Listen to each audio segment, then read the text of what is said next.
y hoy día nos corresponde hacer el cierre en este cuarto conversatorio, Construyendo el Nunca Más, Verdad y Justicia, Reparación, Garantías de No Repetición para una nueva Constitución. Es importante señalar que estos 4 conversatorios que hoy día terminan se engloban a aspectos históricos y políticos y sociales en torno a las memorias, justicia, reparación y derecho humano, temáticas que invitan a la reflexión de la comunidad, a la toma de conciencia y sobre todo temáticas que deben ser abordadas en la escritura de la nueva Constitución para garantizar el nunca más. Tenemos un tremendo panel, como ya lo decía Eric, que nos va a acompañar en estas reflexiones. Vamos a tratar de hacer un recorrido primero con algunas reflexiones iniciales sobre el tema de la repetición y después vamos a abordar directamente el proceso constituyente, sobre todo hoy día que se están aprobando los reglamentos y donde ya se han generado los primeros debates precisamente sobre el tema del tratamiento en materia de memoria y acciones de reparación a las víctimas, no solamente de la dictadura, sino que también las víctimas desde el estallido social. Entonces, es un tema que está latente y que merece también ser tratado. El tema de la migración, hay varios temas importantes que deberíamos abordar en esto. Y vamos a presentar entonces a nuestros invitados. Primero presentamos a Pedro Blazet Castro, después le vamos a pedir una ronda que ellos mismos se presenten, yo voy a hacer solamente la presentación genérica. Pedro Blazet Castro, él es abogado, presidente de la agrupación de marinos antigolpistas. Bienvenido, Pedro, ahí le vamos a dar la palabra para que después pueda presentarse. A su lado está nuestro querido compañero amigo Carlos Margota Trincado, abogado y presidente de la Comisión Chilena de Derechos Humanos. Bienvenido también, Carlos, al panel.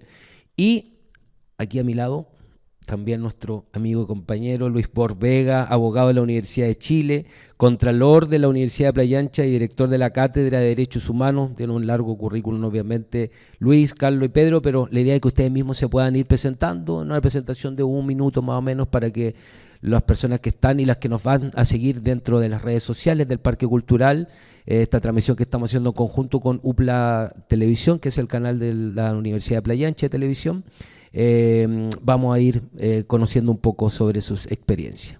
Partamos, si le parece, por Pedro.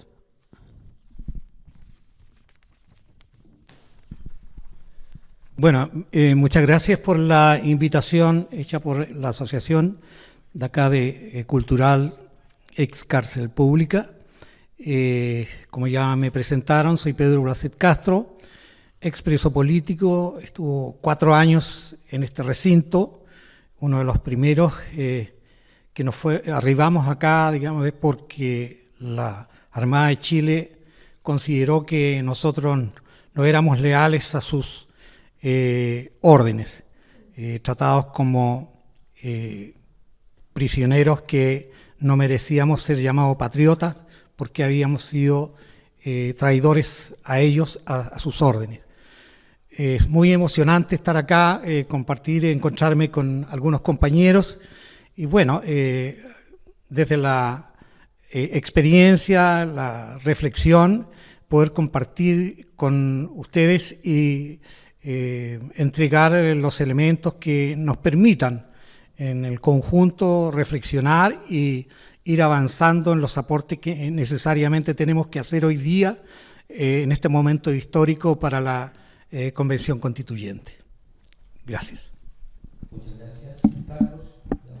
Bueno, mi nombre es Carlos Margota, yo soy abogado, como decía Danilo, y presidente de la Comisión Chilena de Derechos Humanos. Quiero en primer término agradecer la invitación y felicitar por la iniciativa, porque creo que instancias como estas son las que hoy día necesitamos para debatir temas tan relevantes como lo que está ocurriendo en torno al proceso constituyente. Creo que es un momento histórico respecto al cual ningún chileno o chilena tiene que estar ausente, de manera que estas instancias me parece que son tremendamente relevantes. Y solo decir que de esta región hemos trabajado siempre derechos humanos desde el inicio de la creación de la comisión. Bueno, siempre ha habido una sede aquí en Valparaíso, aquí entre el público está Alicia Zúñiga, que siempre fue nuestra presidenta regional de Valparaíso, y en lo particular, en lo profesional, a mí me liga mucho esta zona. Tengo varias querellas de personas que fueron detenidas hechas presos políticos por esas políticas, torturadas, y que estamos luchando por hacer verdad y justicia todavía en los tribunales de Valparaíso. De manera que tengo lazos profundos con esta región. Así que un agrado estar aquí. Muchas gracias por la invitación nuevamente. Gracias, Carlos. Luis. Bueno, simplemente agradecer el poder estar en esta conversación y además encontrarme con tantas personas que están aquí presentes, con las cuales hemos caminado en varios senderos muy complejos, pero que nunca perdimos la esperanza de seguir caminando. Y creo que este momento que estamos viviendo es un seguir caminando. Y creo que la temática, tal como la ha planteado Danilo, es lo que hay que conversar, porque además, símbolo y signo, estamos, ¿no es cierto?, en este espacio físico que para muchos de los que estamos aquí fue un espacio durante tanto tiempo tan difícil, lo que se vivió, no solamente la prisión, la tortura en estos lugares, y afortunadamente como abogado junto con otros, no mucho, muy poco, y en eso un recuerdo muy rápido a mi gran amigo Fanor Castillo. Obviamente tuvimos permanentemente por estos espacios. Por lo tanto, para mí en lo personal es muy emotivo estar con ustedes y en este territorio y conversando derechos humanos en la perspectiva de la construcción de una nueva sociedad. Gracias. Muchas gracias. Perdón, sí, Danilo, perdón la omisión de haber sido el viaje. Luis Borg fue de su inicio presidente de la Comisión de Derechos Humanos aquí en Valparaíso. Y claro, Alicia hoy día es la encargada de la comisión. Así que un doble sentimiento de agrado poder compartir con personas que se han dedicado al tema de derechos humanos a través de la institución que hoy día dirijo. Así que un agrado saludarlo y tenerlo aquí al lado, como siempre, Luis Borg. Bien, vamos a partir con la primera reflexión, un poco lo decía Luis, de este camino, de este recorrido que han hecho una serie de organizaciones vinculadas a los derechos humanos después de la dictadura para exigir este nunca más, para exigir justicia y acciones de reparación efectiva, y que se han ido cruzando después del estallido social, que estamos pronto a conmemorar 2 años desde este estallido, de este despertar del pueblo que se expresó obviamente en las calles, y que también empezó a exigir, una de las exigencias era ese nunca más. También hubo una acción de correlato fraterno precisamente de estas nuevas generaciones que salían a la calle, pero con esa memoria, con esa construcción también de sociedad, y que también esta generación le tocó ser víctimas precisamente de violaciones graves de los derechos humanos. Todos conocemos las cifras que son lamentables, tristes, que hoy día también tienen a través de ahí de la propia comisión al presidente Piñera demandado internacionalmente. Es un ejercicio que han hecho desde la comisión también y que ha estado detrás del juez Garzón, porque efectivamente no puede existir impunidad. La semana pasada estuvimos con Matías Orellana, también hablaba él acá sobre la impunidad que él siente hoy día de no existir, con un daño ocular tremendo donde perdió uno de sus ojos. Hoy día no existe reparación y tampoco justicia, y por lo tanto esa es la primera reflexión que queremos invitarles a los panelistas de hoy día, es en esta línea del nunca más, consigna, como lo decíamos, escuchada, leída y creída por muchas generaciones.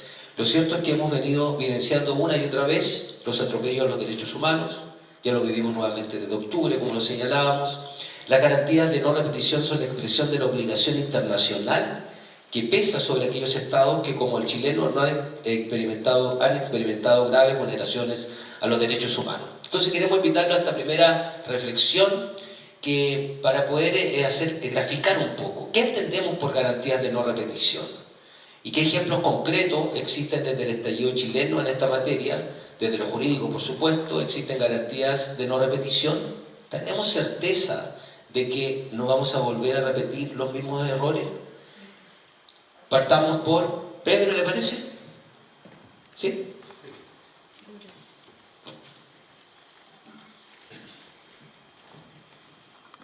Bueno, yo al respecto quiero señalarles que después de haber estudiado este tema de las garantías del nunca más, de no repetición, a pesar de que por naturaleza soy optimista, analizando la realidad de lo que vive nuestro país, su historia,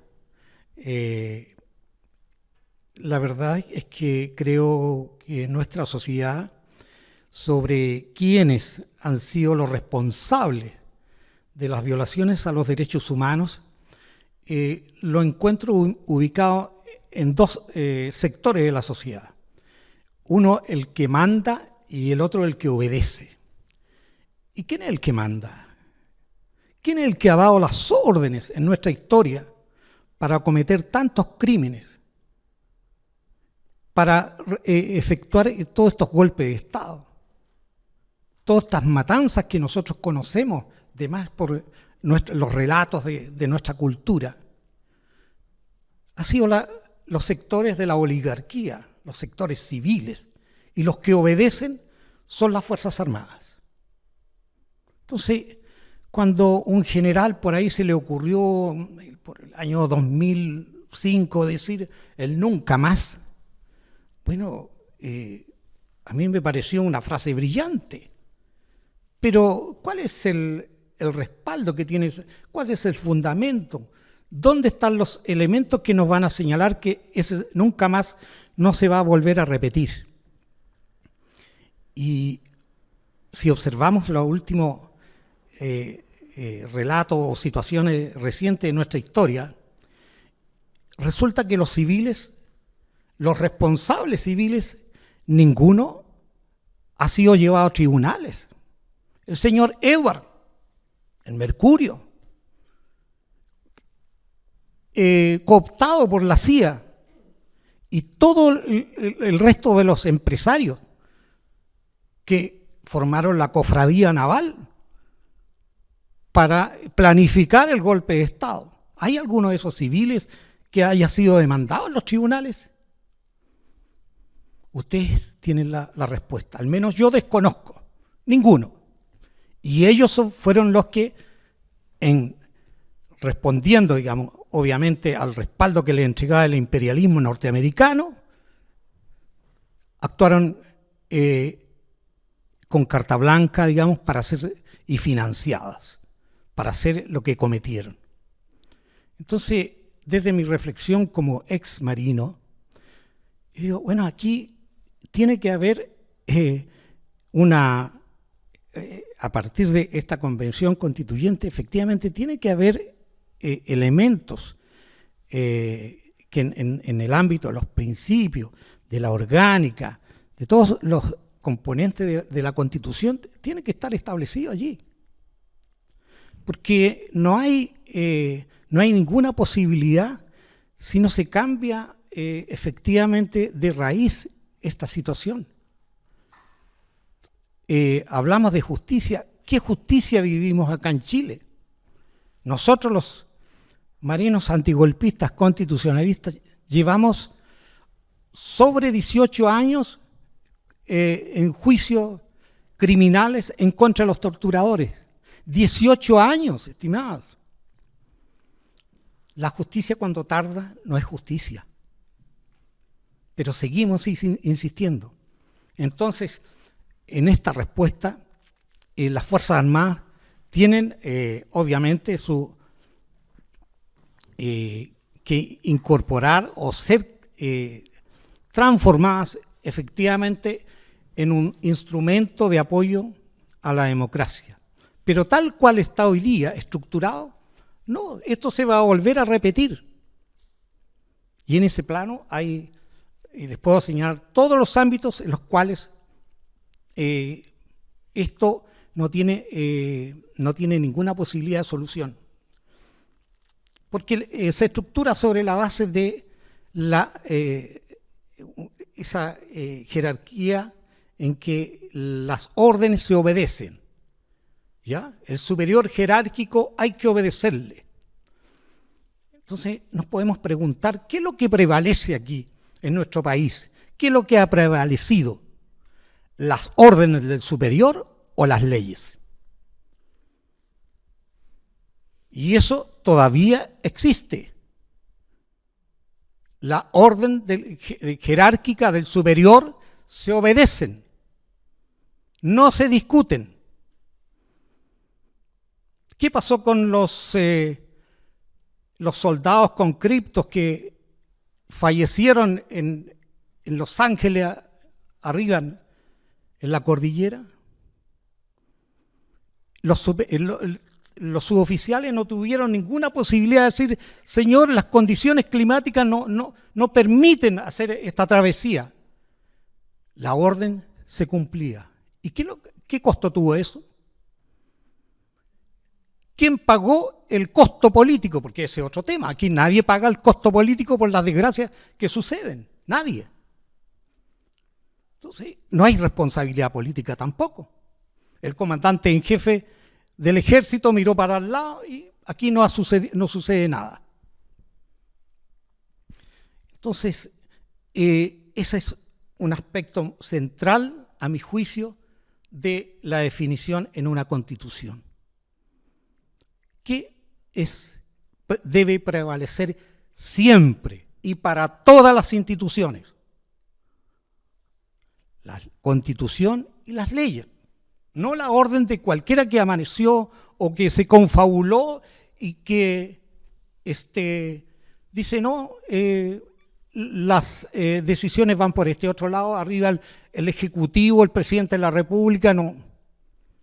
Pero es tan contradictorio esto que aún así, para el golpe de Estado, Merino no le obedeció a su superior jerárquico, al almirante Montero. Siendo el comandante en jefe de la Armada, no le obedeció al comandante. Es más, Merino le dijo, usted renuncia, y le quitó el cargo. Entonces, ¿dónde está la verticalidad del mando? ¿Qué lógica hay detrás de esta reflexión que yo estoy haciendo con ustedes? Sí. Ahí es donde creemos que el ámbito de la nueva Constitución debe ser capaz de incorporar estos conceptos y permitir, digamos, que los subalternos cuestionen las órdenes cuando estas están destinadas a hacer lo contrario a lo que dice su misión de las Fuerzas Armadas, que es proteger a los ciudadanos, protegerlos. Sin embargo, ustedes ven que hasta después del estallido social, toda la cantidad de ejercicio de atropello a los derechos humanos que hubo.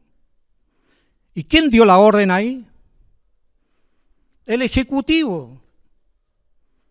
Entonces, no tenemos las herramientas, los elementos que nos permitan señalar, oye, el nunca más. Falta mucho.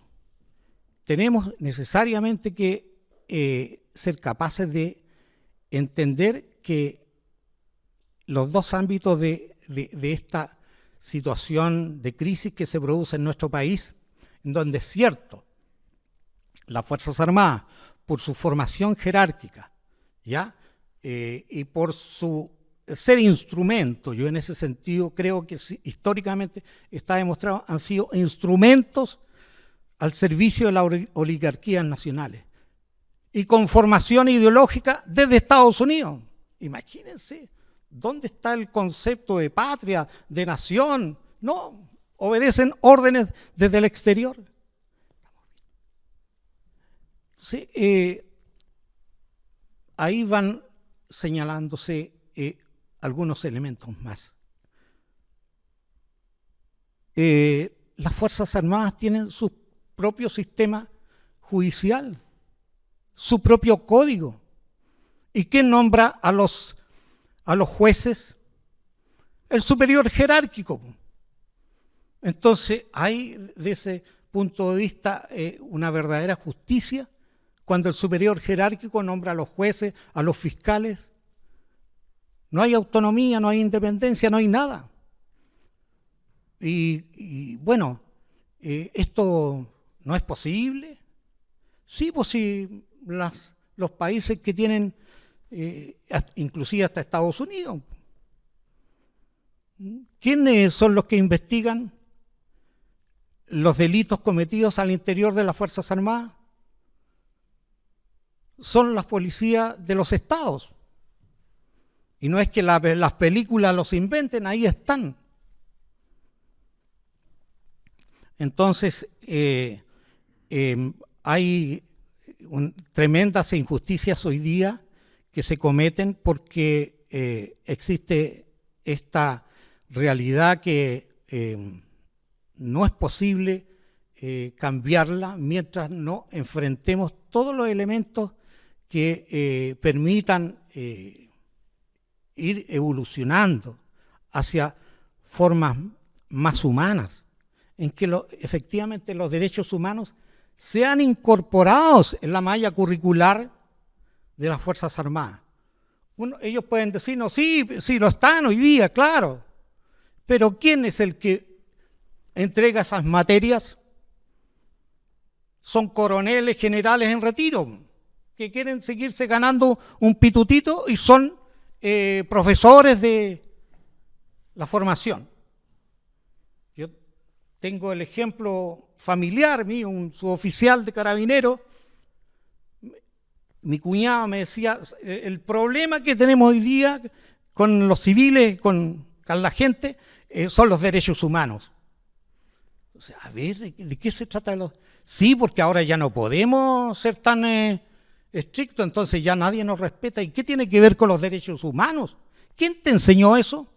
Bueno, eso es lo que a nosotros nos enseñan allá en la academia, pues. Mi coronel, mi general, mi no sé quién. Entonces, uno dice, este es el mundo al revés. ¿Sí? Ahí hay evoluciones que hay que ir haciendo de tal manera que es necesario que las Fuerzas Armadas se vayan incorporando con la sociedad civil. ¿Cuántos ramos de formación que ellos tienen deberían entregarlos en las universidades y ellos asistir a las universidades para que allí se encuentren con el resto de la sociedad? Y no sea mundos aislados que hasta los posgrados ahora tienen sus propias academias. Pues. ¿Y qué le enseñan en esas academias? La ideología de la seguridad nacional, pues. Cómo se aplica en el siglo XXI. Entonces, cuando dice, oye, garantía de no repetir nunca más, oye, vaya que hay que poner mucha atención en este tema. Y en particular, yo diría que la sociedad en general, y a mí me tocó participar en varios foros, a la gente le hace el quite a este tema, las Fuerzas Armadas. Tienen, como se dice en derecho, un temor reverencial a tratar este tema de las Fuerzas Armadas. No, eso no. Oye, pero si eso es lo que nos ha jodido la vida, siempre. Se la joden a tus hijos que van a hacer el servicio. Hacen lo que quieren con él. No, es que el concepto cultural es que lo van a hacer más hombre. Miren, el concepto machista. Pues. Ahí lo van a poner recto. Sí, pero ¿cuáles son los valores y principios que le están entregando? Sí, yo los llamo a reflexionar sobre estos temas y me alegro que estemos conversando. Gracias. Hay de otros varios temas que después queremos profundizar, que precisamente es el tema de la reestructuración, reforma, que hay varias posiciones sobre el rol de la Fuerza Armada y su acción deliberante muchas veces. Hay varios ejemplos concretos de eso, pero vamos a entrar ahí en detalle después en el segundo momento, del segundo bloque. Y hacer la misma pregunta en realidad, porque ¿cómo se le explica a las generaciones, Carlos Luis, sobre esta idea de decir nunca más, la no repetición, cuando después, hoy día vemos precisamente, seguimos viendo vulneraciones? ¿Qué es lo que hay que repensar? ¿Y cómo la Constitución también va a poder ayudar un poco a eso? Hay que pensar en una democracia distinta. ¿Cómo pensamos? Porque las acciones de repetición hoy día no son efectivas en el fondo. Hoy día hubo repetición, hubo violación a los derechos humanos después del estallido social. ¿Cómo garantizamos eso? No sé si Carlos, Luis, como ustedes quieran. Luis.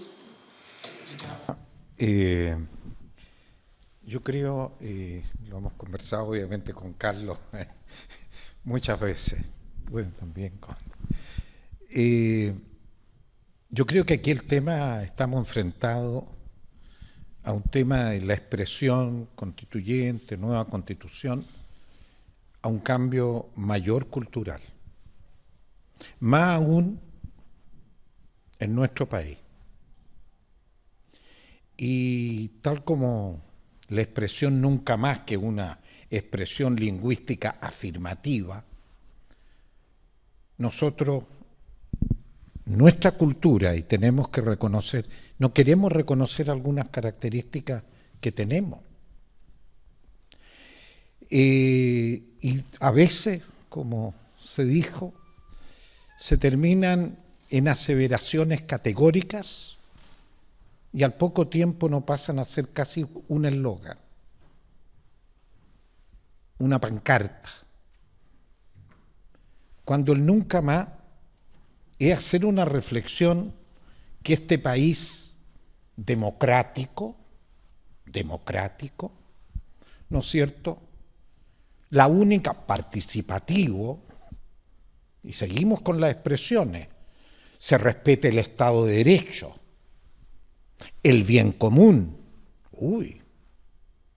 aseveraciones categóricas que van dando una estructura a la construcción de una sociedad.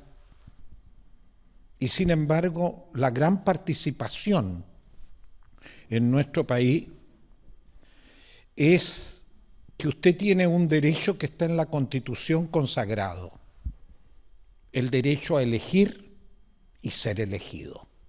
Es votocracia. ¿En qué otra instancia en nuestro ordenamiento jurídico al día de hoy verdaderamente la participación está garantizada plenamente porque se escucha a quienes están participando? ¿Dónde? Se habla hoy día, y me preocupa mucho, como tema de los derechos humanos. No, y hay algunos muy demócratas en este país que aparecen en los medios de comunicación permanentemente, también hablando de los derechos humanos. Y sin embargo, ellos dicen, pero perdón, los derechos aquí en nuestra Constitución están garantizados. El artículo 19 y todos sus numerales, más en relación con el artículo 5, obviamente, pero están garantizados. ¿Y dónde están protegidos? Es decir, y seguimos comentando. Quiero decir que los pueblos originarios, y quiero señalar, ¿no es cierto?, porque la vinculación parte de Valparaíso hacia a Rapa Nui, ¿no es verdad?, hace bastante tiempo, en el 1888, que fue un marino, Policarpo Toro, etcétera, porque el arzobispado de Tahití, ¿no es cierto?, le pidió al arzobispado de Santiago que había una isla más cerca, en este caso del país llamado Chile, de que, obviamente de la Oceanía. Entonces le dice que se preocupe porque viven en una soledad muy fuerte. Llega el señor Policarpo Toro y se llega a un acuerdo. El Estado y la Nación de Chile reconoce a la isla de Pascua, que en el fondo es Rapa Nui. Después también los continentales le pusieron Isla de Pascua, Rapa Nui, obviamente. Entonces le dice que ellos van a el Estado, reconocerle que ellos tienen una cultura, tienen un territorio, tienen un lenguaje, es decir, tienen una unidad. El Estado de Chile le reconoce a ellos y ellos reconocen la existencia del Estado de Chile. 1888. El primer acto que hace el Estado de Chile frente a estos pueblos originarios, los Rapa Nui, es simplemente que hay un señor que vivió en el Cerro Alegre de Valparaíso, de apellido Merlet, francés, que era esclavista, y se llevó a los Rapa Nui a las guaneras peruanas. Y además él ya tenía en vista, el señor Merlet, de que esa isla podía ser para él. Es decir, la vinculación del Estado de Chile, el primer acto ante estos pueblos y el Estado de Derecho que se firmó con el Consejo de Ancianos Rapa Nui, ¿no es cierto?, este acuerdo, fue que existía, obviamente, esta cultura. No. Después, cuando perciben que este Merlet quiere que la isla sea de él, en definitiva se le entregan a una gran empresa extranjera que se llevó varias ovejitas y ganado. Y esas ovejitas se comieron la isla de Pascua. Y cuando ya no quedaba, porque además es volcánica la isla, ¿no es verdad? Ellos en el 1955 se fueron. La entregaron. Gobernación marítima, ¿no es cierto? En definitiva, toman el control de la isla. Por primera vez, el Estado de Chile con constitución y con ordenamiento, ¿no es cierto? Por primera vez, en el año 1967, con la ley Pascua, se le reconoce la existencia a este pueblo. Y hasta hace un mes atrás, nuevamente se presentó un recurso ante la Comisión Americana, nuevamente por un abuso que hay. Es decir, nosotros incorporamos en nuestra cultura cosas que no son. Entonces, quiero decir que este momento que estamos viviendo y esta conversación que hoy día tenemos nos va permitiendo de que efectivamente entre todos podamos en primer lugar bajarnos un velo de una cultura que no, de un país demócrata y de muchos demócratas, que además vergonzosamente, y aquí muchos exfuncionarios de la Armada que hoy día hablan de democracia y que son los que participaron activamente en la dictadura. En la dictadura. No solamente si cooperaron o fueron soplones, porque quienes trabajamos en derechos humanos sabemos cómo, en definitiva, personajes todavía que transitan con mucho orgullo por las calles son artífices, cómplices y autores de crímenes, de tortura, y todavía son miles de personas que no saben dónde están sus seres queridos, detenidos, desaparecidos, hasta el día de hoy.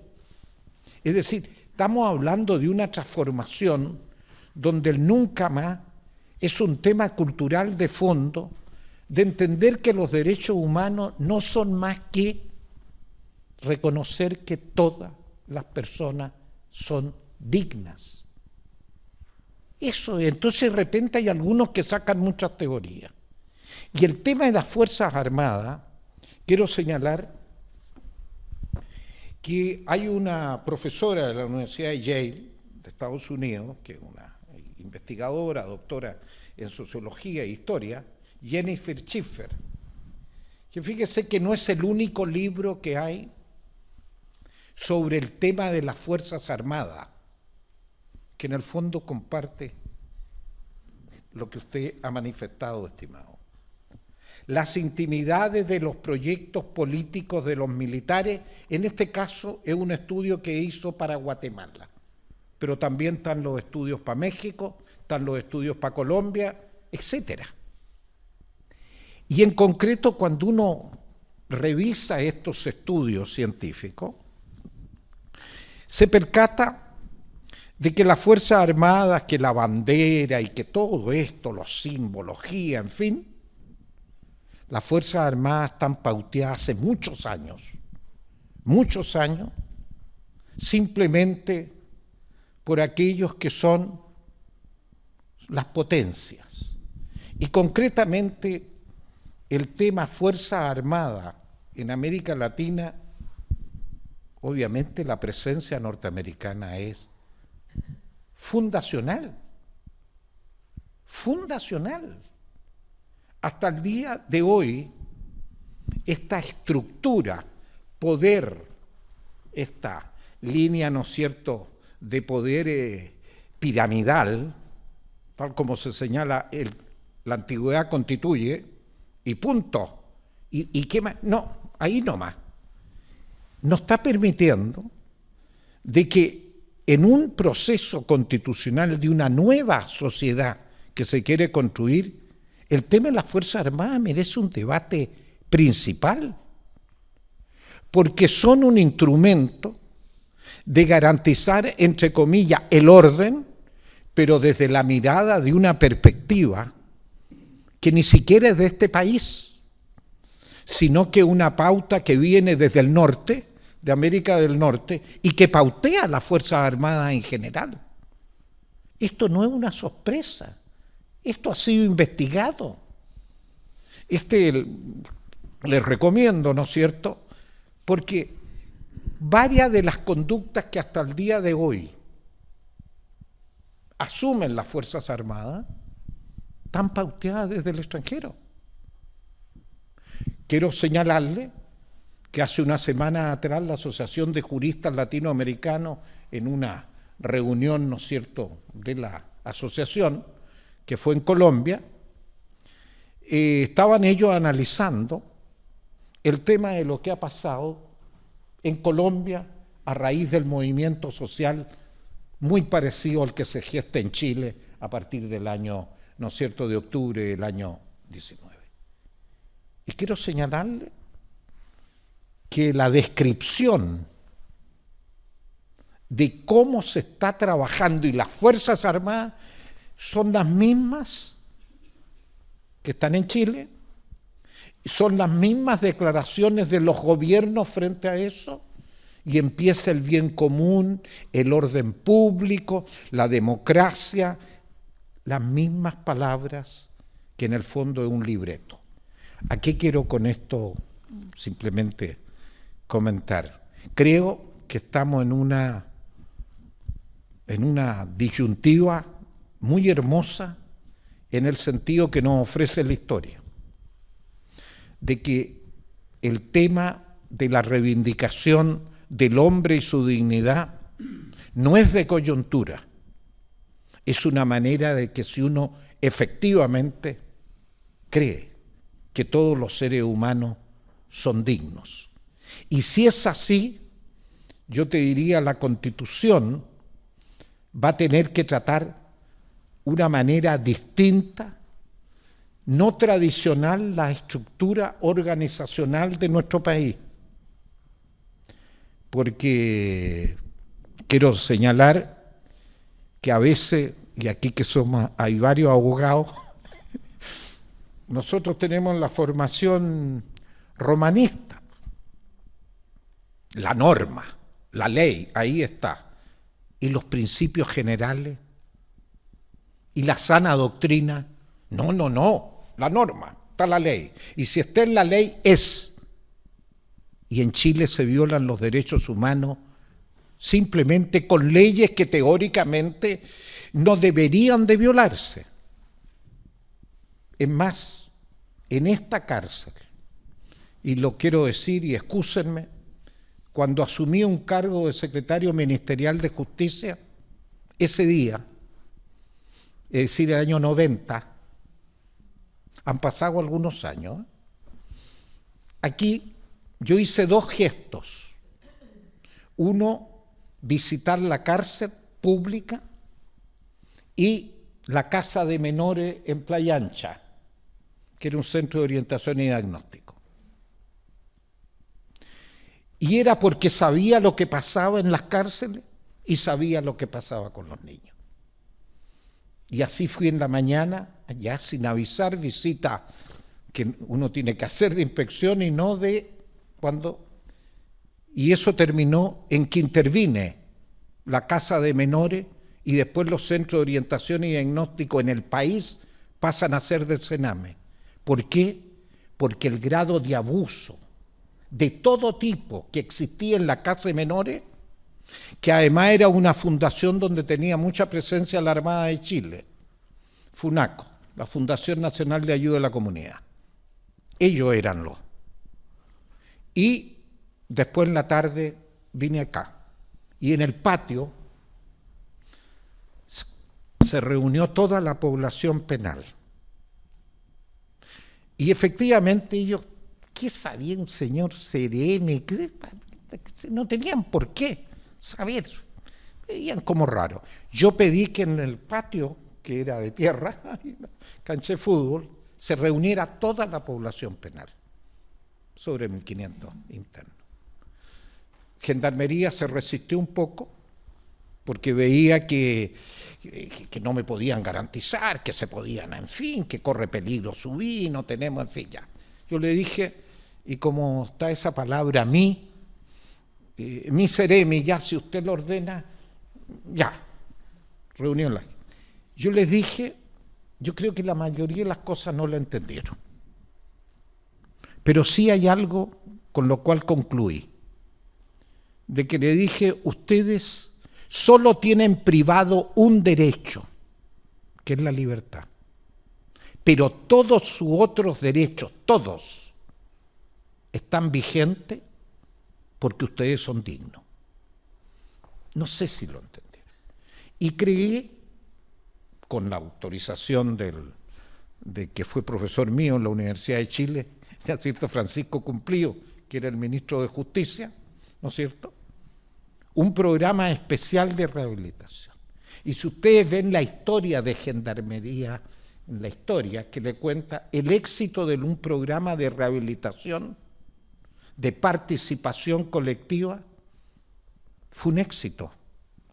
Y no era mayores recursos de dinero, simplemente era el respeto a las personas privadas de libertad. Creé un comité, como en los establecimientos habían club deportivo, el Colo-Colo, el representante por cada club, más el comité de Navidad, constituimos el grupo. Y quiero señalarle que logramos algo que pasa en la estadística. Los motines eran frecuentes, las muertes en riña interna muy altas. Desaparecieron y hubo una comunidad donde solamente se hizo por el respeto. Y cuando tomé conocimiento de que unas personas que trataron de fugarse, las torturaron y yo mandé que fueran al hospital Van Buren, hice un sumario y fueron destituidos 5 gendarmes. Y lo emocionante, por eso le digo, los derechos humanos están en la persona. Es que cuando los voy a ver, que estaban convalecientes porque la habían, en fin, me dice, gracias Señor, uno de ellos, porque nos hizo sentir que éramos personas. Si a veces los derechos humanos no es más que ese encuentro con el otro, junto al otro, y todos somos dignos. Gracias. Gracias, Luis, por esta primera intervención, reflexión, historias, anécdotas. Vamos con Carlos. En la misma línea, podemos asegurar a la sociedad chilena que existe esta idea de garantías, que existen garantías de no repetición, un poco lo decía Pedro, Luis también para reflexionar sobre eso y después avanzar ahí en otras materias. Bueno, vamos a tratar de hacer en estos 7 minutos que nos han otorgado una pequeña síntesis del tema que nos convoca, ¿no? Esta primera pregunta introductoria, garantía de no repetición. Mire, el Estado de Chile forma parte del sistema de Naciones Unidas. Desde el año 1948, Chile se ha obligado a respetar los derechos humanos. Pero a partir del año 48 hasta el año 73, la verdad las cosas para la ciudadanía, el concepto de derechos humanos le era totalmente ajeno. No estaba en la conversación de los chilenos y chilenas. Y solo empezamos a hablar de derechos humanos a partir de la violación de derechos humanos que se produce a partir del 11 de septiembre de 73. Los que tienen más de 40 estarán conmigo. Y fue un acercamiento brutal, ¿no es cierto?, al concepto de derechos humanos. A pesar que luego de finalizar la Segunda Guerra Mundial y para efectos de evitar que nunca más se produjera la barbarie nazi-fascista, ¿no es cierto?, que provocó tanto dolor al conjunto de la humanidad, la primera tarea que se autoimpuso la naciente organización internacional que se creó después de la Segunda Guerra Mundial, que fue Naciones Unidas, la primera tarea que se autoimpuso fue precisamente crear una comisión para elaborar un documento que estableciera los derechos humanos, los derechos esenciales de la persona humana, que fueran un límite a la acción del Estado y que respecto de ese estatuto que se iba a crear, todos los Estados se comprometieran a que nunca más se volvieran a violar esos derechos que forman parte de la esencia del ser humano, que tienen que ver, como decía Luis, con la dignidad de las personas. Y allí, en esa comisión, que fue una comisión que trabajó durante 3 años, participó un chileno, un abogado, siempre hay un chileno, dicen en todos lados. Bueno, también aquí hubo un chileno, Hernán Santa Cruz, que era muy amigo de Eduardo Frei Montalva y también de Salvador Allende. Y luego, entonces, en el año 48, nació la guagua, ¿no? Esta Declaración Universal de Derechos Humanos, que Chile la suscribió sin amparo. Y en el año 73 se produce, ¿no es cierto?, este acercamiento brutal a los derechos humanos a través de lo que conocimos como la política de exterminio implementada por la dictadura cívico-militar que se entronizó en el poder a partir de ese día fatídico en que se puso término a un proceso, justamente un proceso de transformaciones sociales que buscaba ensanchar las libertades de los ciudadanos chilenos y de abrir paso, digamos, a garantizar derechos humanos básicos, ¿ya? Y la forma como reaccionó quienes se sintieron afectados en sus intereses fue precisamente el golpe de Estado. Y allí empezamos a conocer lo que eran los derechos humanos y lo que era, digamos, la violación de los derechos humanos. Ahí aparecieron, ¿no es cierto?, los miles de ejecutados políticos, los miles de torturados, los miles de prisioneros políticos, los miles de exonerados, los miles de detenidos desaparecidos, los miles de relegados, exiliados, etc. Allí se expresó con toda su fuerza y de una manera muy abrupta, ¿no es cierto?, el conocimiento del pueblo chileno respecto a de esto que se denominaba derechos humanos y que antes del 73 la verdad que era una categoría que no estaba en el debate, en la conversación entre los chilenos y chilenas. Luego, el año 90, cuando termina la dictadura y comienza la transición, y esta es la parte importante que quiero que pongamos atención, surgen para el Estado chileno 4 obligaciones. 4 obligaciones internacionales en materia de derechos humanos, que forman parte de lo que se denomina la justicia transicional. 1 es hacer verdad, 2, hacer justicia, 3, otorgar la debida reparación a las víctimas o a sus familiares, y la 4 es implementar garantías de no repetición, de la cual tiene que ver la pregunta. Son 4 obligaciones internacionales que tiene que asumir el Estado postdictatorial, que son impuestas por la normativa internacional de derechos humanos. Es decir, por eso que hablo de obligaciones, no son cuestiones opcionales, son obligaciones. Y si uno analiza lo que ha sido el cumplimiento o incumplimiento de estas obligaciones, nos damos cuenta que efectivamente el Estado chileno está al debe. Vamos a hacer una pequeña revisión rápida. Uno, en materia de verdad, sin lugar a dudas, el esclarecimiento de lo ocurrido en la dictadura cívico-militar, hay una verdad a media. Porque, lo recordaba Luis también, hasta al día de hoy, tenemos 1.201 chilenos y chilenas que todavía tienen la condición de detenidos desaparecidos. O sea, todavía no sabemos dónde están. Y es una deuda, por supuesto, una deuda, un incumplimiento de una obligación internacional, pero también no solamente una obligación jurídica internacional incumplida, sino que también yo creo que es una deuda moral tremenda que tiene el Estado y la sociedad chilena en su conjunto. En segundo término, respecto de la justicia, sin lugar a duda, nadie puede desconocer que hay un puñado de criminales de lesa humanidad que están recluidos en Punta Peuco. Pero es un puñado, pero que no representa, precisamente desde el punto de vista cuantitativo, a todos aquellos que participaron en gravísimos hechos, de Arica a Punta Arenas, en crímenes contra la humanidad. No estoy hablando de detenciones, ¿no es cierto?, producidas en el marco de una manifestación, en el marco de una protesta. Estamos hablando de crímenes contra la humanidad, que hay aquella categoría que la comunidad internacional ha querido relevar a esta categoría de violación de derechos humanos precisamente por su gravedad.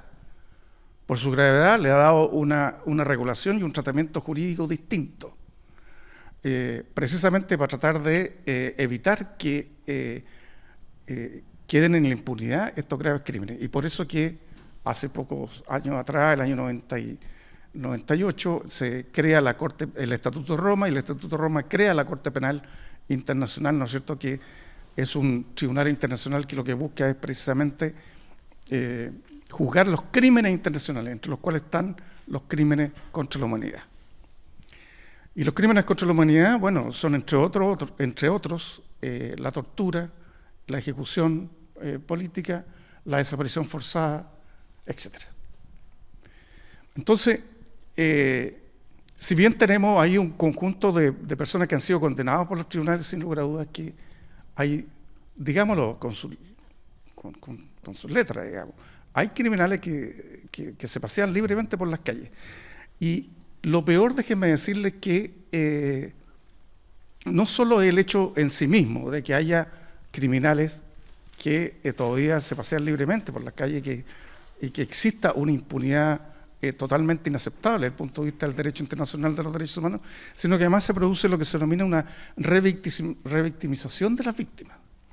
Porque, miren, en Santiago, Valparaíso, Concepción, probablemente es muy difícil, espero, toparse con el torturador, con quien fue su funcionario aprehensor, o quien mató a algún compañero de prisión.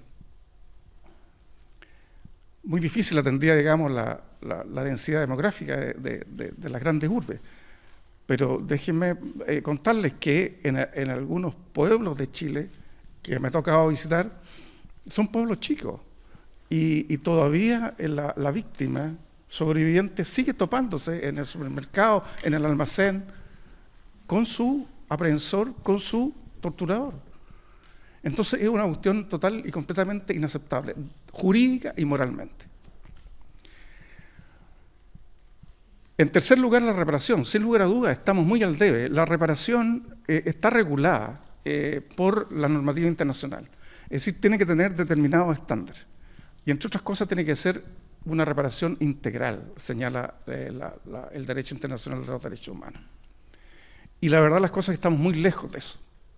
Yo solo quiero recordar, a propósito de esto, una intervención del presidente en su momento, Ricardo Lagos Escobar, que a propósito de la pensión Valech, que se iba a otorgar a los presos políticos sobrevivientes de la cárcel y la tortura, que iba a ser una reparación austera y simbólica.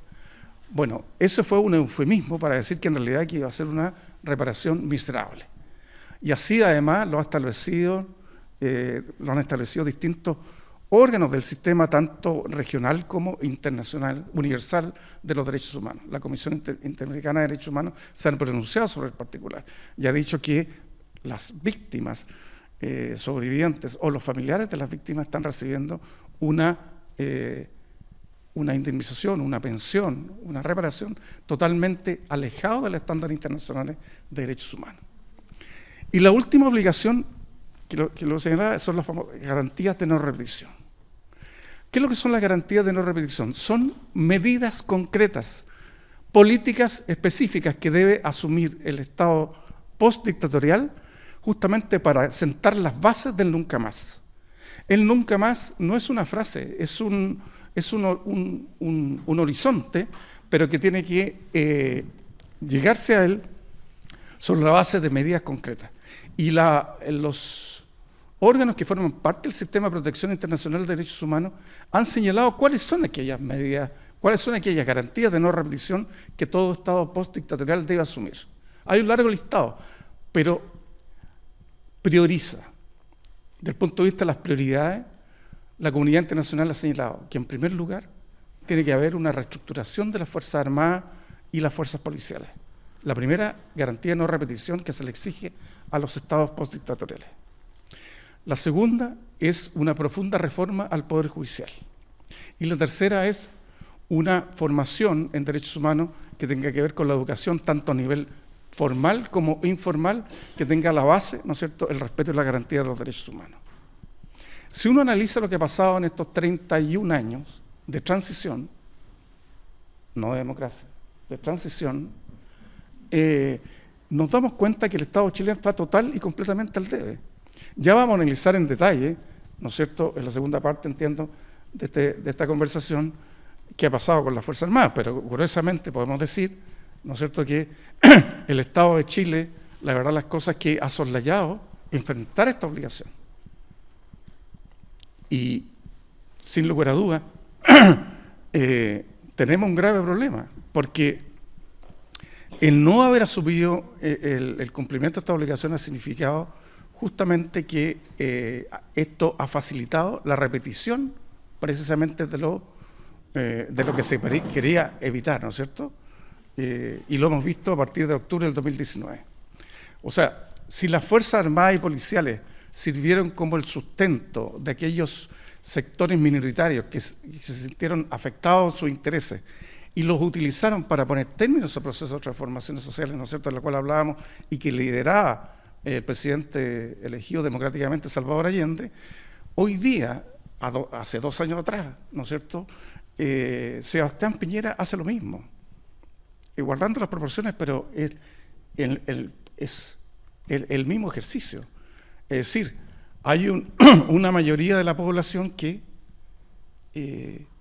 expresa multitudinariamente su aspiración legítima de superar este modelo neoliberal, ¿no es cierto?, que fue impuesto a sangre y fuego a partir del 73 y que se consagró normativamente en la Constitución de 1980. Y esa expresión multitudinaria de cambio, de transformación, ¿no es cierto?, expresada en las calles a partir de octubre del 2019, ¿cuál fue la respuesta del Estado? ¿Cuál fue la respuesta del Poder Ejecutivo? Bueno, la represión más violenta, y lo que nosotros hemos dicho desde el punto de vista institucional es que se aplicó una política de violación masiva, grave y sistemática de los derechos humanos, muchas de las cuales fueron constitutivas de crímenes contra la humanidad, y razón por la cual nosotros recurrimos a la Fiscalía, a la Corte Penal Internacional, para que abriera una investigación formal contra Sebastián Piñera, las más altas autoridades políticas y militares y policiales. ¿Para qué? Para que estos crímenes no queden impunes. Hay una relación causal, por lo tanto, entre el incumplimiento de esta obligación del Estado chileno durante estos 30 años y lo ocurrido, por lo tanto, en octubre del 2019 en adelante. Y lo mismo respecto de la reforma del Poder Judicial. Nosotros hemos visto que en realidad se ha mantenido incólume el Poder Judicial desde el punto de vista de los grandes normas y principios que regulan, ¿no es cierto?, su función. Es decir, seguimos en presencia de un sistema que se autogenera, es decir, no hay ninguna participación de la sociedad civil, por ejemplo, en el nombramiento de los jueces, particularmente de los ministros de la Corte Suprema y de la Corte de Apelaciones. No hay un control, en definitiva, ciudadano de lo que, de la forma como se falla. No hay lo que se denomina un control de convencionalidad de parte de los ministros, fundamentalmente de la Corte de Apelaciones. En fin, hay una permanencia en el tiempo de este rol cómplice que jugó en la dictadura el Poder Judicial y que hoy día se ha repetido. Yo solo quiero sobre esto entregar un dato. Uno de los presupuestos, exigencias o requisitos para recurrir a la jurisdicción universal, particularmente la Corte Penal Internacional, es que en Chile los tribunales no hayan cumplido con su deber. Y solo quiero entregar un dato, uno de los tantos datos que nosotros tuvimos que fundar nuestra presentación ante la Corte Penal Internacional. Fíjense que de los 8.846 causas que se iniciaron a partir de octubre del 2019 por violación de los derechos humanos, el año pasado, es decir, perdón, este año, en abril del 2021, se habían archivado, o sea, en menos de 2 años se archivaron el 55.02% de esas causas, sin que se haya hecho la investigación exigida por la normativa internacional cuando se trata de violación de los derechos humanos. Es decir, si uno a eso agrega el que tenemos las cárceles de nuestro país atestados de presos políticos, de jóvenes chilenos que se manifestaron con mucha fuerza, ¿no es cierto?, a partir de octubre del 2019, exigiendo un cambio, exigiendo una transformación de nuestro país. Si uno ve cómo han actuado los tribunales, cómo ha actuado el Ministerio Público, cómo ha actuado el gobierno, persiguiendo, tratando de castigar justamente por esta actitud de rebeldía que tuvieron estos cientos de jóvenes que se rebelaron contra el modelo imperante, vemos que hay un comportamiento asimétrico cuando se trata de investigar, juzgar y sancionar a los violadores de los derechos humanos. Al día de hoy nosotros tenemos solo 3 condenados por violación de los derechos humanos y ninguno de ellos está cumpliendo una pena privativa de libertad. Entonces, eso es muy grave porque eso demuestra que si usted no implementa la garantía de no repetición tal como lo señala y ordena la normativa internacional, está condenado a que se repita y por lo tanto el nunca más se convierte en algo total y completamente ilusorio. Si nosotros lamentablemente tuvimos la razón como institución de derechos humanos, ¿cuántos años tuvimos instando a los distintos gobiernos transicionales a que cumplieran con sus obligaciones, que hicieran verdad, que promovieran la justicia, que otorgaran la debida reparación y que implementaran las garantías de no repetición?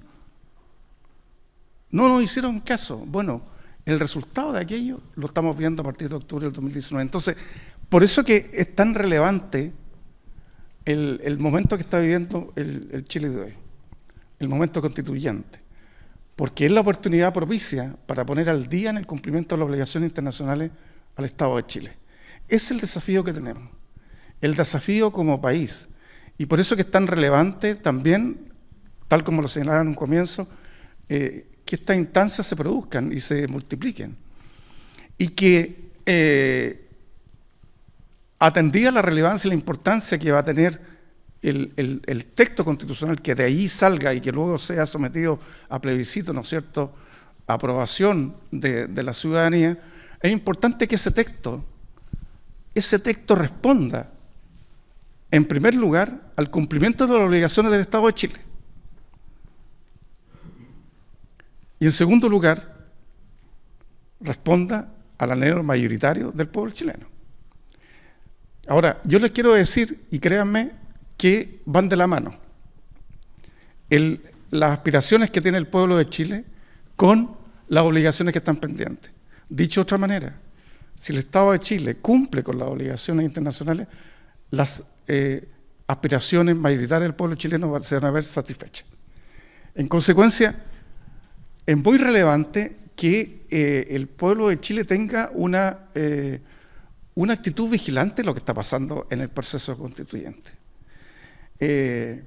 Hay muchos cantos de sirena que andan dando vueltas alrededor de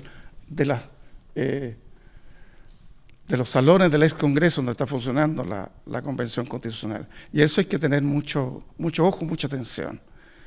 Porque, y con esto quiero terminar, la Convención Constitucional es un órgano del Estado. Es un órgano del Estado. No es un poder del Estado, es un órgano del Estado. Pero los llamados a cumplir con las obligaciones internacionales del Estado de Chile son los poderes del Estado, es decir, el Ejecutivo, el Legislativo, el Judicial, pero además los órganos del Estado, como lo es la Convención Constitucional. Entonces, si este órgano del Estado no cumple con las obligaciones que están pendientes en su cumplimiento, ¿no es cierto?, después de 30 años, 31 años, nosotros como institución tenemos la obligación de señalarlo con un dedo, porque ese es nuestro deber institucional, que asumimos hace ya 48 años. 48 años, no, 42 años, ya me estoy envejeciendo. Hace 42 años atrás. Y lo tenemos que hacer. Y yo tengo la confianza, institucionalmente hablando, de que vamos a tener finalmente un texto que ponga al día al Estado de Chile en el cumplimiento de estas obligaciones. Pero eso no podemos dejarlo solamente a una suerte de confianza, un acto de fe, como diría un buen cristiano, sino que tiene que responder a la actitud vigilante que tengamos todos y cada uno de nosotros respecto a lo que está pasando. Y demandar y exigir de que ese cumplimiento finalmente sea total y completamente satisfecho. Esa es la convocatoria que nosotros estamos haciendo desde hace algún tiempo. Vamos a entregar en los próximos días un documento que nosotros hemos preparado justamente con este conjunto de obligaciones que vienen siendo incumplidas hace 31 años y que esperamos que la Convención lo recoja. Como institución lo haremos porque estamos convencidos, repito, que esta es la oportunidad que tenemos para ponernos al día en el cumplimiento de estas obligaciones. Y esa es la única manera de poder alcanzar aquello que también aquí se ha dicho. Miren, la doctrina de los derechos humanos lo que plantea es que el respeto y garantía de los derechos humanos es la única forma de realizar la plena dignidad humana. Entonces, dicho de otro modo, nosotros estamos obligados, compelidos a que finalmente los derechos humanos no sean un mero reconocimiento formal, como decía Luis, sino que finalmente se conviertan, ¿no es cierto?, en un respeto y garantía. Ese es el concepto, digamos, fundamental que hay que tener en consideración. Garantía, no más reconocimientos formales, garantía. Y para eso, bueno, hay que tomar un conjunto de medidas que podemos conversar en la segunda parte de esta conversación. Muchas gracias. Pedro Carlos Luis, ahí en esta primera parte extensa, pero súper aclaratoria, porque además nuestros panelistas abordaron los 3 temas del conversatorio. De alguna manera, vamos a profundizar un poquito en algunas de las materias porque precisamente Carlos dejaba en algún minuto de su presentación algunas ideas centrales de cuáles son estos mínimos precisamente para que se generen estas garantías de no repetición. Entonces les vamos a pedir en esta, yo no lo interrumpí porque la exposición era muy interesante, pero por el tiempo y porque además queremos también aprovechar de que el público presente también pueda hacer preguntas, les vamos a solicitar que la respuesta sea muy acotada ahora en el segundo bloque, sobre estas 2 dimensiones que vamos a abordar. La primera está relacionada con el tema de precisamente la reestructura que decía Carlos, cuál era uno de esos mínimos, que era la reestructuración, reforma, la mirada en el foco educativo de la Fuerza Armada. Yo quiero citar a un colega, porque nosotros también estuvimos ahí enfrentados fuertemente. De hecho hoy día está el gobierno de Chile ante la Corte Interamericana de Derechos Humanos, precisamente por las sanciones, por la censura que generó en un minuto el Consejo Nacional de Televisión hacia la red, no solamente por la entrevista del comandante Ramiro, sino que también en algún minuto por esta acción deliberante de las Fuerzas Armadas que se pronunciaron en contra de un programa de televisión violando la libertad de expresión y el ejercicio libre de la prensa. Esto se le sumó también la llamada de la jefa de gabinete del presidente Piñera al dueño de la red, acciones de censura a los ministros, etcétera, y más de 300 agresiones que hoy día nosotros tenemos ingresado como agresiones a la prensa. 300 entre periodistas, comunicadores, gráficos desde el estallido social. Cifras que no habíamos visto desde la dictadura en materia de vulneración, que muchas veces se naturalizan, se invisibilizan. Ya lo decía Carlos, hay alguna, no todas las denuncias llegan precisamente, no todo el mundo denuncia precisamente por la naturalización que existe sobre el uso indiscriminado de gas pimienta, etcétera, maltrato, por nombrar algunos. Quiero citar rápidamente esto para entrar en este tema que creo que hace como un buen resumen. Militares deliberando, opinando sobre la pertinencia o no de programas periodísticos, intentando con sus reclamos neutralizar la libertad de prensa. Un gobierno y un ministro de Defensa que incentiva la acción militar inconstitucional, pero que hacen caso omiso del espionaje grosero a periodistas que investigan la corrupción en las filas de las Fuerzas Armadas y Carabineros. A estas alturas, no sé quién podría negar o poner en duda la extensión de la corrupción y de la crisis moral que está animada en los altos mandos militares. 4 de los últimos comandantes en jefe del ejército y más de 800 oficiales de distinto rango enfrentan a la justicia por delitos de corrupción. Hechos que demuestran que los altos mandos militares actúan sin el control civil que estipula la propia Constitución. Eduardo Villanueva, refundar las Fuerzas Armadas en la nueva Constitución, artículo publicado en El Mostrador.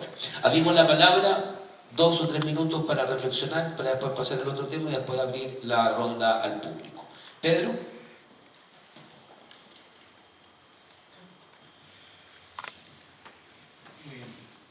Con el retorno a este sistema de transición, como dice mi estimado colega, se instaló en los ministerios o en el ministerio que tiene relación con las Fuerzas Armadas, con el Ministerio de Defensa, una máxima que dice, bueno, nosotros el ministro tiene que hacer como que ordena, da órdenes. Y las Fuerzas Armadas responden, nosotros vamos también a simular que les obedecemos. Fíjense ustedes lo que es esta realidad que se instala acá en Chile. Y eso obviamente que tiene que ver con toda esta realidad que de repente despertamos cuando se produce este estallido social e intervienen, son llamadas las Fuerzas Armadas a intervenir, qué sé yo, a hacerlo con la brutalidad que lo hicieron los Carabineros de Chile, militarizados también por los gobiernos democráticos. Las fuerzas de Carabineros, un poder militarizado. Obviamente esto viene desde el periodo de la dictadura. Entonces, creo que allí es necesario entender que nosotros culturalmente debemos cambiar nuestra visión respecto de lo que son estas instituciones armadas. Y para eso creo que el estallido social, el 19 de octubre, nos entregó grandes enseñanzas, grandes lecciones, pero que debemos ser capaces de internalizar. A mí me tocó estar ahí, fui en varias oportunidades a la Plaza de la Dignidad y la verdad que me emocionaba y me sentía orgulloso de esos jóvenes que se enfrentaban a Carabineros en zapatillas, descamisados y vamos dándole. Entonces yo decía, pero ¿de dónde sacan tanta fuerza estos jóvenes que no trepidan en continuar luchando y volvían al lado donde yo estaba lleno de perdigones, las piernas, los brazos?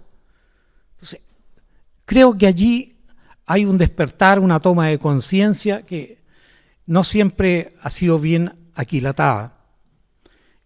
Uno entiende que eso es producto también de toda esta frustración, de esta rabia que han sentido los jóvenes al ver el modelo social en la cual estamos instalados. Esta fábrica de pobreza que significa envejecer.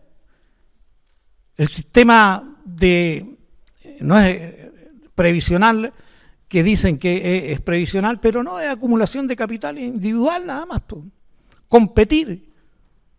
El modelo neoliberal es un modelo que penetra a todas las instituciones y las corrompe porque nos hace competir. ¿Ya? Y eso es lo que... ¿quién tiene más? Y eso es lo que uno ve en las Fuerzas Armadas. ¿Por qué están todas corrompidas? Obviamente que la corrupción la instala Pinochet. ¿Ya? Él fue el primero que dio carta blanca con su ejemplo de cómo había que apropiarse de los bienes, de los recursos del Estado, de todos nosotros. ¿Sí? Ahí hay tremendas situaciones que debemos ser capaces de asumir y seguir detrás de esta senda que los jóvenes nos señalaron. Porque detrás de ello, evidentemente que hubo una repolitización de la sociedad. Porque estábamos sometidos por esa droga del consumismo y que llenos de tarjetas, llenos de deuda, sin asumir la realidad. Por eso que creo que es importante seguirse empoderando de esto que los jóvenes nos señalaron. La elección de la Convención Constituyente es un claro ejemplo de que hay una señal potente de lo que nos está entregando la sociedad.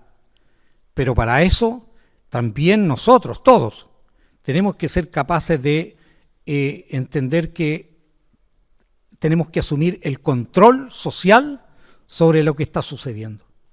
Sin control social de todas las instancias que queden establecidas en la Constitución, va a ser difícil, porque es lo mismo que sucede hoy día con la Junta de Vecinos y otras organizaciones sociales. Se eligen y después los dejan solos. No, nosotros todos tenemos que estar detrás de esto porque este es un proceso que no termina además con el tema de la Constitución, cuando la aprobemos. Después viene la implementación de todas las leyes, de cómo estas leyes se armonizan con la nueva Constitución. Las leyes constitucionales. Hay que armonizarlas con la nueva Constitución. Y para eso hay que tener un control social. No hay que dejarlo solo a los parlamentarios, a quienes son nuestros mandatarios. Y creo que por ahí va la idea y la perspectiva para que esto efectivamente dé sus frutos. Bien, vamos a ir haciendo un pimponeo ahí con preguntarle a Luis el aporte, un poco lo decía Pedro antes, el rol que tiene también el proceso educativo en de la no repetición y de cómo también el tema de las Fuerzas Armadas también pasan a otro nivel. ¿Qué es lo que necesitan las Fuerzas Armadas? ¿Reformarse, reorganizarse, modernizarse, como algunos plantean? Dejamos ahí la palabra para que después Carlos también pueda complementar. Yo diría que, en definitiva, y también es parte de los grandes eufemismos de nuestra cultura, y en esta región, la familia naval, ¿no es cierto? La familia naval es casi un hito. Y también la sociedad, muy bien lo decía también el colega en su primera intervención, es como, no, las Fuerzas Armadas sí, pero hay que respetarlas mucho. ¿Y por qué? ¿De dónde surge eso? De una historia, y ahí la responsabilidad también de las universidades. La historia de Chile oficial es muy falsa. Todavía seguimos hablando del pronunciamiento militar. Hasta el día de hoy. Todavía fíjese que se habla del proceso de pacificación de la Araucanía del siglo, ¿no es cierto?, del 1876. Los historiadores argentinos que vivieron el mismo momento, porque pasó lo mismo, ¿no es cierto?, en el sector allá, la matanza del pueblo mapuche, la matanza. Es decir, el proceso educativo, ¿no es cierto?, y yo diría en toda su dimensión, hasta el día de hoy, no se encuentra con la verdad y la historia. Quiero señalar cuántas personas hasta el día de hoy todavía no toman la dimensión de lo que fue la dictadura cívico-militar, ¿no es cierto?, del año 73. Y tal como muy bien decía Carlos, al año 90, este proceso de verdaderamente encontrarnos con lo que se llama la democracia y la verdad, o simplemente, en fin, avancemos y en música se dice variaciones sobre un mismo tema, cambiar todo para no cambiar nada. ¿Ha cambiado algo la sociedad chilena al día de hoy de la cultura que hoy día hay en la cultura del tener y no del ser? Es decir, las personas valen por lo que tienen. Y hasta el día de hoy, una persona que tiene, obviamente que mira, no solamente con desprecio, sino con marginalidad. Fíjese que en la estructura, al día de hoy, no solamente la privada, sino en la pública, antiguamente se llamaba departamento de personal. Hoy día no, de recurso humano, recurso, materialidad, lo saco, lo cambio. ¿Y la persona y su dignidad? ¿Y qué ha pasado en estos años? ¿Qué ha pasado? Seguimos todavía construyéndonos en una sociedad llena de eufemismos. No, los corruptos son otros, nosotros no. Claro, en otros países como Perú hay cuatro expresidentes condenados por corrupción. Nosotros algunos que han llegado a los tribunales empresarios fueron condenados a ¿cuántas horas de una clase de qué? ¿De ética? Es decir, también tenemos que reconocer, obviamente, esa realidad. Y esa cultura se hace efectivamente en los procesos educativos de fondo. Todavía trabajamos nosotros en un lenguaje muy eufemístico, muy eufemístico. Por lo tanto, el tema de las Fuerzas Armadas es una instancia en la organización de un Estado-nación que tiene unas funciones, pero, por favor, ¿por qué tienen previsiones especiales? ¿Tienen tratos especiales? ¿Por qué tienen servicios de salud especiales? Sin embargo, la sociedad chilena todavía no toma conciencia de esas profundas diferencias. Quiero señalar más, y de alguna manera Carlos lo planteó. Todos los informes de Naciones Unidas sobre derechos humanos, Chile, estoy hablando no en el periodo de la dictadura militar, sino en el proceso democrático, a partir del año 90, está entre 57 y 67, inobservancia, entre comillas, al ordenamiento internacional sobre derechos humanos, permanentemente. Y no queremos encontrarnos con esta realidad. Yo creo que lo que partió en octubre, que tuvo su origen, ¿no es cierto?, en los pingüinos, en las movilizaciones universitarias del 2006, 2008, 2010 y que terminen en octubre del 2019, es un despertar, es encontrarnos con esa realidad concreta y hay que asumirla.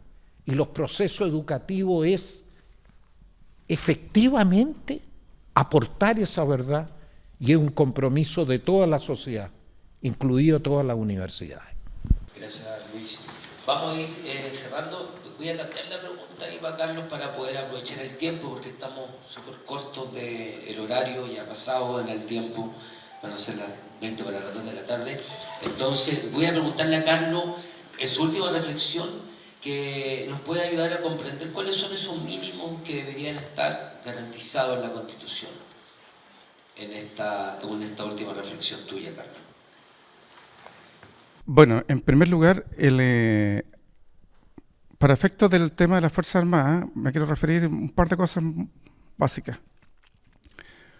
Ciertamente es un tema que no se puede soslayar en el debate constituyente. Sería un tropezar dos veces en la misma piedra. Sin lugar a dudas, lo que nosotros tenemos que hacer allí es terminar con esta suerte de autonomía que hoy día tiene las Fuerzas Armadas dentro incluso del el actual ordenamiento constitucional. Prácticamente, bueno, esto tiene una historia, pero no lo voy a decir, pero se arrastra desde el Estatuto de Garantías Constitucionales que tuvo que firmar Salvador Allende, el año 70. Pero que culminó, ¿no es cierto?, a partir del año 73 en adelante, donde se le dio una autonomía que ya dos ministros de Defensa han dicho que en realidad el Poder Civil no tiene control sobre lo que ocurre en las Fuerzas Armadas. Primero lo dijo José Miguel Insulza y luego lo dijo Alberto Espina a propósito de todos estos escándalos de corrupción. De manera que hay que terminar con esa autonomía. Tiene que haber una total y completa subordinación de la Fuerza Armada al Poder Civil.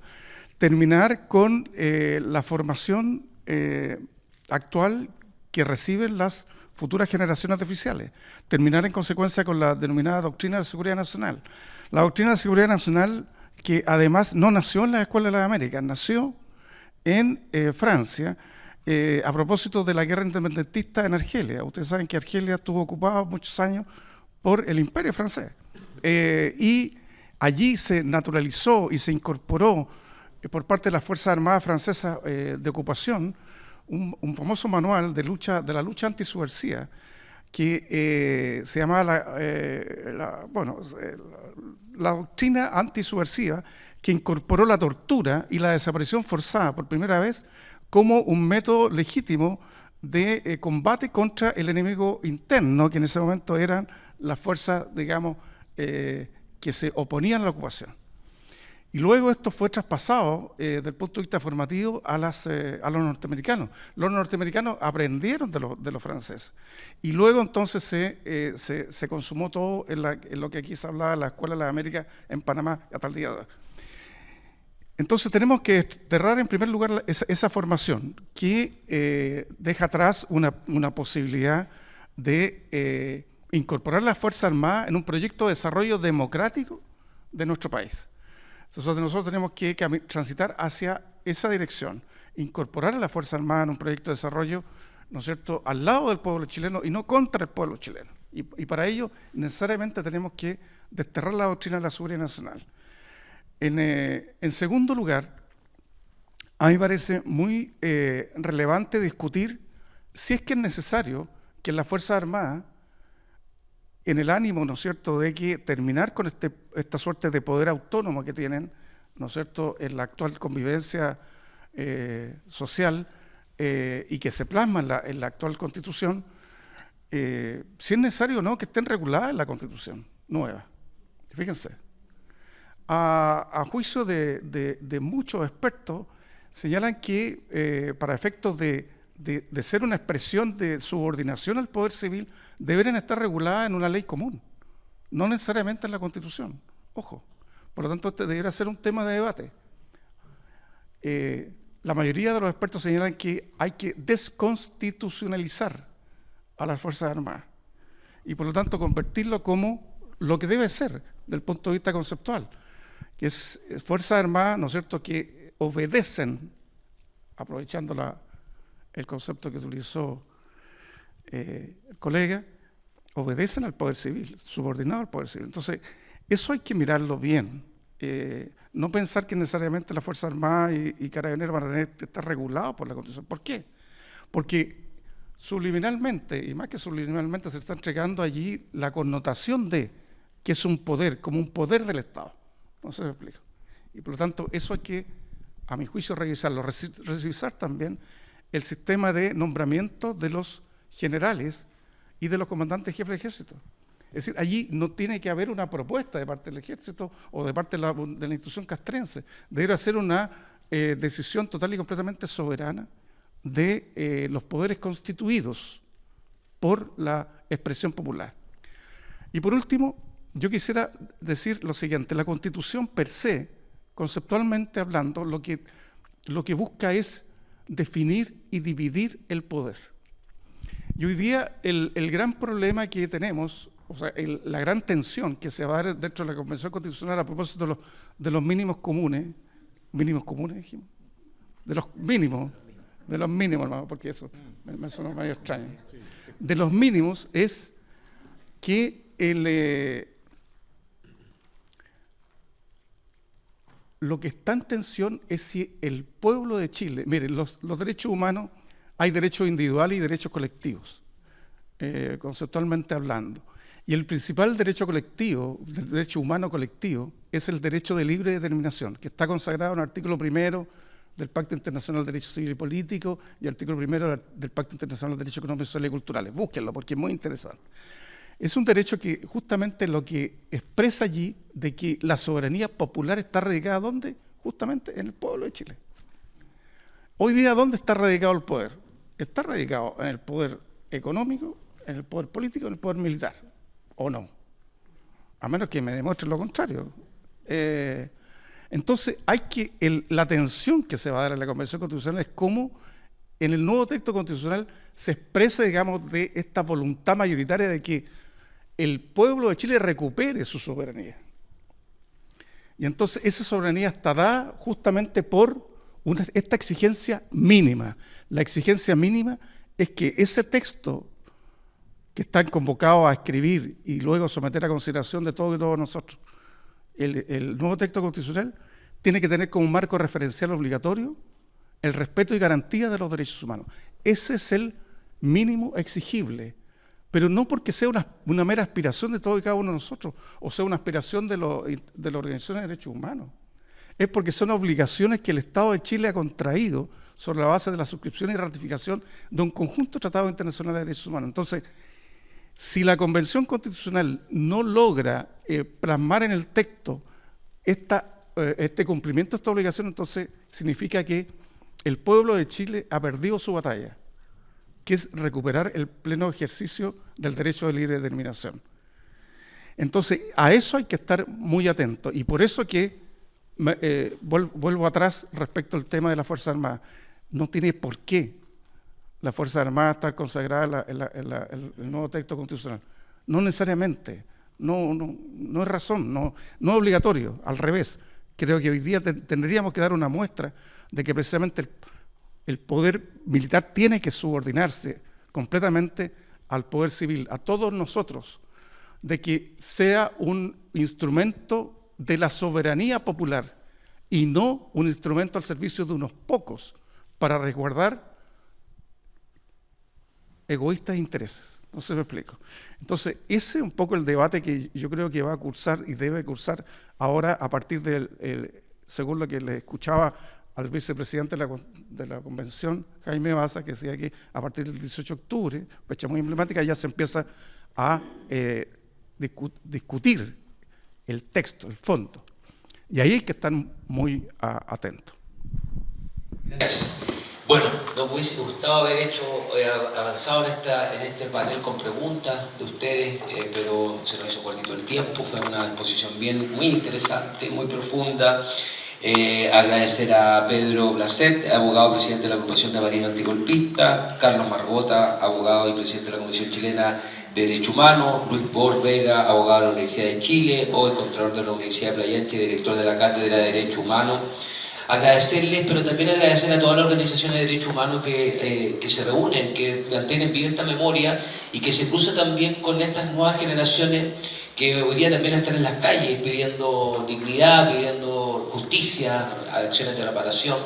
Y este 18 que nos cambió a todos y a todas, el 18 de octubre que estamos pronto a conmemorar 2 años, también debe ser este impulso para avanzar hacia esa constitución que estamos soñando y anhelando hace tanto tiempo. Luis. No, simple, muy simple. Ya que estamos terminando, yo diría que siempre la poesía hace el resumen más profundo de los sentimientos. Y en un tema, en una poesía muy breve de Casaldáliga, dijo, de lejos, todas las montañas son azules, de cerca, todas las personas son humanas. Eso es luchar por los derechos humanos. Gracias, Luis, por esa última reflexión y esta cita de este poema. Y con esto vamos a despedir, pero vamos a pedir a nuestra directora del Parque Cultural de Valparaíso que pueda cerrar este ciclo de conversatorio en este 4º conversatorio, Proceso Constitucional de Derechos Humanos como garantía de no repetición, en este marco de este ciclo Construyendo el Nunca Más, verdad, justicia, reparación y garantía de no repetición para una nueva Constitución en este mes de la memoria. Nélida, y muchas gracias por la presencia. Bueno, solamente agradecerle a nuestros panelistas, ¿verdad? Agradecer a Danilo Humada como moderador y también en su nombre agradecer a UCLA TV que siempre está presente acompañando la gestión del Parque Cultural de Valparaíso. Quiero decirles que con este 4º conversatorio estamos terminando un ciclo de 4 conversatorios que hemos tenido durante el mes de septiembre en el hito Nunca Más del Parque Cultural de Valparaíso, que como principal sitio de memoria de la región ha asumido el compromiso de un trabajo profundo y un trabajo comprometido por el derecho a la memoria, por el derecho a la verdad, por el derecho a la justicia, por el derecho a la reparación. Nosotros creemos que los hitos de memoria tienen el deber de asumir este compromiso porque son espacios fundamentales que permiten, que posibilitan a los estados avanzar en garantías de no repetición. Por lo tanto, y en esta lucha que estamos haciendo desde este sitio de memoria también, quiero aprovechar de agradecer el trabajo inconmensurable de las agrupaciones de derechos humanos, del colectivo de derechos humanos que se encuentran acá, con quienes organizamos este ciclo de conversatorio y otras actividades más en este hito Nunca Más. Y también siempre agradeciéndoles por el compromiso permanente, por la lucha en las calles, por la lucha diaria. Tuvimos acá en estos cuatro paneles voces de mucha experiencia, voces de mucha trayectoria, de mucho compromiso, de mucho conocimiento, la mirada académica también. Pero por cierto tuvimos experiencias quizás traumáticas algunas, pero tuvimos también a muchas personas que fueron víctimas de violaciones directas a los derechos humanos o familiares. Y ha sido de verdad un ciclo muy emotivo, muy conmovedor, que solo nos insta y nos compromete cada día más a seguir luchando desde este lugar y con todos y todas por el derecho a la memoria y por el derecho a la justicia y la verdad. Eso, muchas gracias por acompañarnos y seguimos en esta... Solo decirles que la próxima vez nos inviten a puros abogados, que hablan mucho. Entonces, quedamos con ganas de seguir con este tema, principalmente tenemos la esperanza de la nueva Constitución y yo creo que vamos a seguir en ese contexto discutiendo, hablando, reflexionando sobre los derechos humanos. Así que están cordialmente invitados para seguir conversando. ¿Sí? Mi nombre es Alicia Ollas, también nosotros trabajamos por derechos humanos hace muchos años atrás. Y en esta oportunidad quiero darle las gracias a ellos. Porque el Señor fue la mano izquierda, derecha de nosotros. Caballeros, también, cuando íbamos a la vicaría, muchas partes. El Señor yo no lo conocía, pero sí me alegro del trabajo que está haciendo. Así que eso quería decir. Gracias. Darle las gracias a las personas que tantos años nos han apoyado. Sí, precisamente como decía, tenemos aquí Es un privilegio estar con 3 personas que tienen una trayectoria en la lucha por los derechos humanos en esta región y en el país, digamos. Así que un aplauso muy fuerte.